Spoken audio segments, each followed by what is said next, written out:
नमस्ते मित्रांनो. काही positive बातम्याही negative बातम्यांमध्ये. खरं तर आपल्याला अमेरिकेने म्हटलं होतं की भारत ही डेड इकॉनॉमी आहे, पण खरंच तसं आहे का? जर तसं असलं असतं तर ह्या सगळ्या पॉझिटिव्ह बातम्या ऐकायला आपल्याला मिळाल्या नसत्या. आजच्या सकाळ पेपरमधल्या काही पॉझिटिव्ह बातम्या मी तुमच्याशी शेअर करत आहे. त्यातली सगळ्यात पहिली पॉझिटिव्ह बातमी की भारत ओमानमधील व्यापार करार प्रत्यक्षात आला आहे आणि त्याच्यामुळं 11.18 अब्ज डॉलरचा ट्रान्झॅक्शन झालं आहे आणि आखाती देशासाठी ओमान हे चांगलं बंदर आहे आणि ते आपल्यासाठी ओपन झालं आहे. दुसरी महत्त्वाची बातमी आहे, ब्रिक्स नागरीकरण मंचाचं आयोजन केलं गेलं आहे आणि त्याचा भारत हा यजमानपद घेत आहे. गाय जितना ज्यादा घुमेगी उतना ज्यादा चलेगी हा एक जुनी म्हण आहे. म्हणजे काय की जितका तुम्ही फिरचाल तेवढं जास्त बिझनेस करचाल. तर त्या पद्धतीने ही आपण यजमानपद घेतोय, सगळे देशातले लोक आपल्याकडे येत आहेत, त्यांना आपण भारत दाखवतोय आणि त्यामुळं व्यापार वाढणार आहे. ही दुसरी बातमी. तिसरी बातमी ही आहे की भारताला हवी आहेत 114 राफेल विमानं आणि त्याच्यासाठी त्यांनी फ्रान्सकडे मागणी नोंदवली आहे, पण त्याच्यामध्ये त्यांची अट आहे की 94 विमानं पूर्ण भारतामध्ये बनली पाहिजेत. म्हणजे काय झालं तर भारतातला व्यापार वाढायला मदत होईल. त्याच्यानंतर लघु आणि मध्यम उद्योगांसाठी तातडीची कर्ज हमी 2,55,000 कोटीचा निधी त्यांनी डिप्लॉय केला आहे. कारण आता जगामध्ये सगळी अनसर्टिनिटी आहे, तर छोटे जे लघु उद्योग आहेत ते बंद पडू नयेत आणि त्यांच्यावर अडचणी निर्माण होऊ नयेत ह्यासाठी केलेली ही तरतूद आहे. म्हणजे देशाकडे पैसेही आहेत, ते त्यांची तरतूदही करतायत आणि त्याच्यासाठी काम करायला लोकांना आश्वासनही देत आहेत. त्याच्यानंतर पुढची बातमी आहे ती ही आहे की UPIचा मे महिन्याचा नवा उच्चांक गाठला गेला आहे.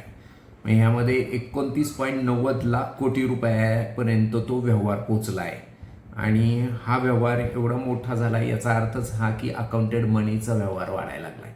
म्हणजेच नंबर 2चे पैशाचा व्यवहार हळूहळू कमी होत जाणार आहे ह्याचंही संकेत आहे.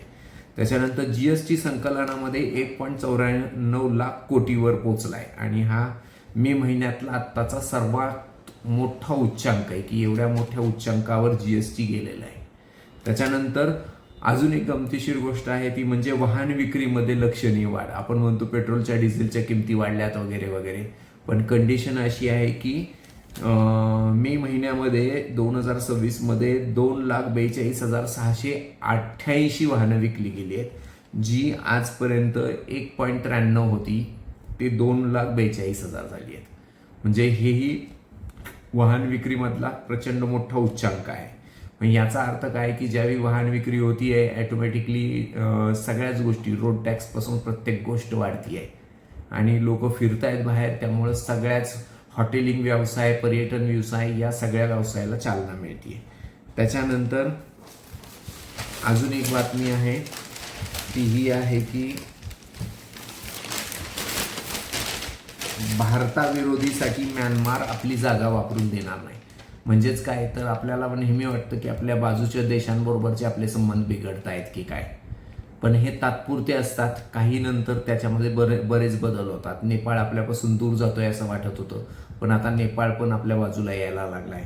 तीच कंडिशन म्यानमार आपल्यापासून दूर जातोय असं वाटत होतं, पण म्यानमार म्हणते आम्ही वापरून नाही देणार. त्याच्यानंतर सागरी खाद्य निर्यातीमध्ये भारताचा नवा विक्रम गाजवला आहे, ही एक बातमी आहे. म्हणजे 73,890 कोटीची कमाई केलेली आहे. मग जर हे सगळ्या एवढ्या बातम्या एका दिवसात जर येत असतील तर भारत हा डेड इकॉनॉमी कसा असेल? हां, आत्ताची जी अनसर्टेनिटी आहे त्याचा परिणाम, जे किमती वाढलेल्या आहेत ऑइल्सच्या, त्याच्यामुळे महागाई येण्याची भीती वगैरे, ह्या सगळ्या गोष्टी आपल्या भारतावर एकट्यावर अवलंबून नाहीत, सगळ्या जगावर आहेत आणि त्या सगळ्या जगावरच येणार आहेत. पण त्यामध्ये सर्वाईव्ह जो होतो तो जास्त टिकतो आणि ते सर्वाईव्ह होण्यासाठी भारताकडं प्रचंड मोठी मोठी आयुधं आहेत असं हे दिसतंय. तर नक्कीच इन्व्हेस्ट इन इंडिया पुढची 10 वर्ष भारताचीच आहेत, खात्रीशीर मला वाटतंय. आणि त्या दृष्टीने आपण त्या उत्पन्नाचा भाग जर बनायचा असेल तर आपल्याला नक्कीच गुंतवणूक चांगल्या पद्धतीने केली पाहिजे आणि शॉर्ट टर्मचा विचार टाळून लॉंग टर्मचा विचार केला पाहिजे. आणि ह्याच्या रिलेटेड तुम्हाला काही माहिती हवी असेल तर तुम्ही नवजीवन वेल्थ प्रायव्हेट लिमिटेडला नक्कीच भेट द्या. आम्ही नक्कीच तुमच्यासोबत आहोत. थँक्यू.